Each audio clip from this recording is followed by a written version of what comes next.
Na opinião de vocês, por que esse conflito gera tanto interesse daqueles que não se encontram lá? Né? Perfeito. Israel Excelente. é um território assim que você atravessa Isso. de um lado para o outro, né, de uma ponta do país até o seu outro lado, de carro. Eu morei lá em 6 horas no máximo, 5 horas e meia.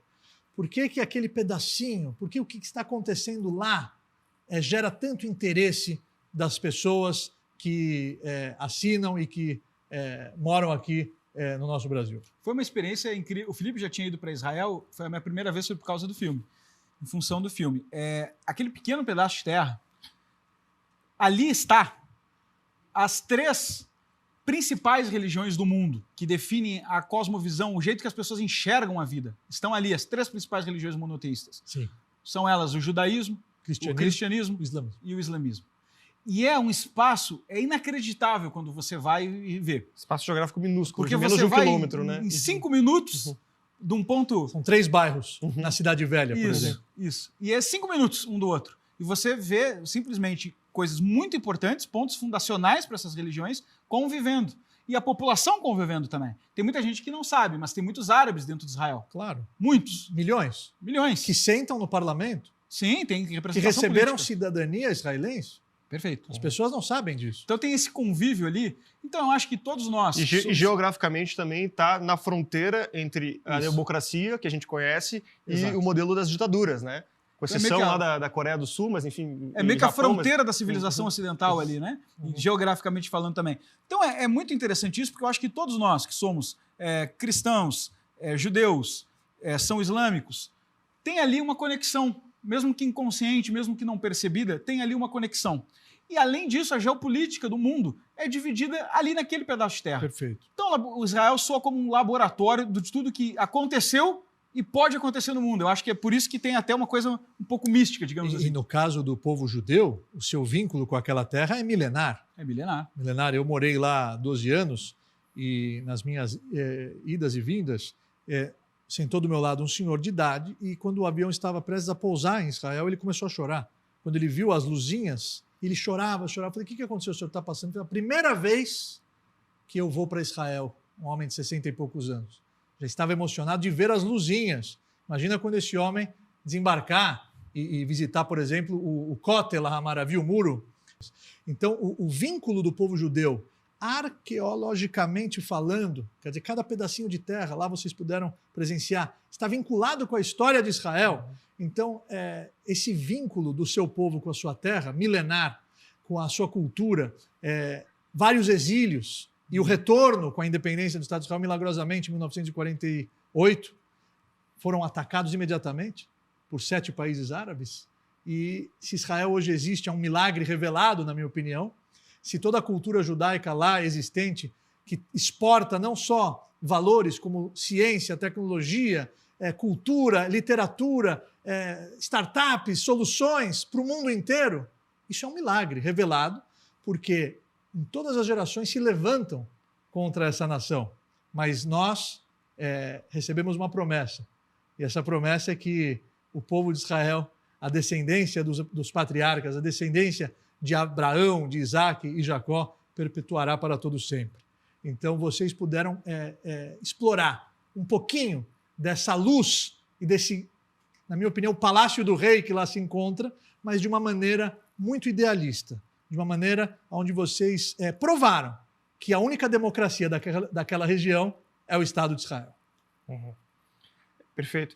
E eu acho que também é um tipo de situação que acaba ganhando um eco tão grande nas discussões aqui do Ocidente, porque, de algum modo, ele confronta um pouco do que a gente está acostumado as lentes que a gente é acostumado a utilizar para observar as coisas, né? Então, essa visão materialista que a gente tem no Ocidente, que separa as coisas por opressores e oprimidos, por conflito de classes, essa coisa toda.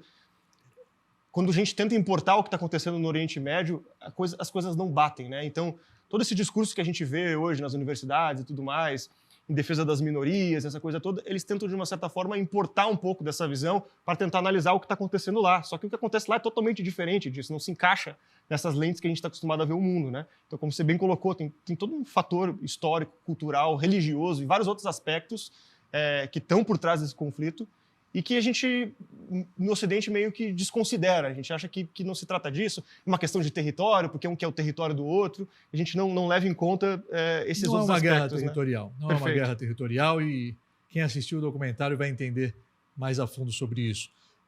Valerim, Ferrugem, quando eu estive no Brasil Paralelo, na sede do Brasil Paralelo, lá na Avenida Paulista, fui muito bem recebido pela equipe e nós participamos, eu e o Alê Stroviek.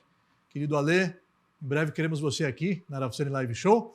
Qual foi o momento, no decorrer desses 6 meses de produção, que mais mexeu com vocês e que fica marcado e que vocês jamais esquecerão? Foi uma imersão muito profunda, então vários dias a gente chegava no hotel no final do dia. Teve um dia que a gente chegou, acho que era 10 horas da noite, a gente foi obrigado a sair e tomar um banho de mar, assim, porque foi um dia tão pesado e carregado. Pesado. Foi o dia que a gente foi numa base militar que estava na beira de onde estava acontecendo o conflito, então era bombas explodindo muito perto. A gente também, nesse mesmo dia, viu um filme que Israel tem que... Basicamente é um compilado das gravações do 7 de outubro, porque muitos terroristas entraram com câmeras, então lá as imagens, essas sim, são totalmente explícitas no filme, a gente tem que censurar uma coisinha ou outra e tal. Mas lá, sim, é muito pesado. Então, foi uma sequência, e nesse mesmo... Não sei se foi nesse dia ou no dia anterior, mas ali naquele mesmo recorte, nós estivemos num acampamento onde a gente falou com familiares de pessoas que tinham... de soldados caídos, pessoas que tinham lutado nessa guerra e que tinham falecido. E a gente falou com uma senhora judia que havia perdido os pais dela no Holocausto. Ela está no filme, inclusive. E ela conta essa história, ela sobreviveu, foi criada sem os pais, que morreram, se não me engano, acho que foi em Auschwitz. Uhum. E ela perdeu um neto agora, que foi um combatente, que foi lá logo depois que começou o ataque, ele estava lá tentando frear a invasão dos terroristas. E ela conta essa história. Então, isso foi, enfim, muito, muito impactante. E mesmo diante dessa situação, ela tentando transmitir uma mensagem de otimismo e de fé, o que mexeu muito com a gente. Não só ela, teve outros depoimentos nesse dia muito, muito fortes. E acho que o que mais mexeu comigo foi, de um certo modo, ter ouvido essas pessoas, enfim, extremamente traumatizadas e em um momento ainda muito delicado de ter perdido seus familiares.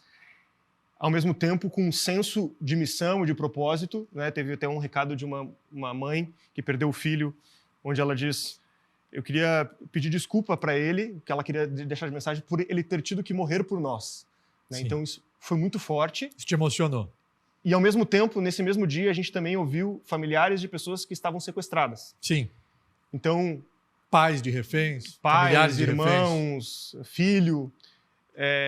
Então, de um lado, você estava ouvindo pessoas que queriam, de qualquer forma que trouxesse seus entes queridos para casa, não sabem em que condição que eles estão, há quanto tempo. Imagina, é uma dor que não passa nunca, né? Não para e não ameniza. Então, ao mesmo tempo, assim, querendo que fizesse qualquer coisa para trazer esses reféns, e ao mesmo tempo você tem as pessoas que já perderam pessoas na guerra e que não querem que essa perda tenha sido em vão, que de uma certa forma Israel consiga a partir disso se defender e ficar protegida e que esse libertar o mundo do terrorismo e que isso não aconteça de novo. Claro. E tudo mais. Então você vê um pouco desses dois lá que não são lados diferentes, mas que estão em posições diferentes.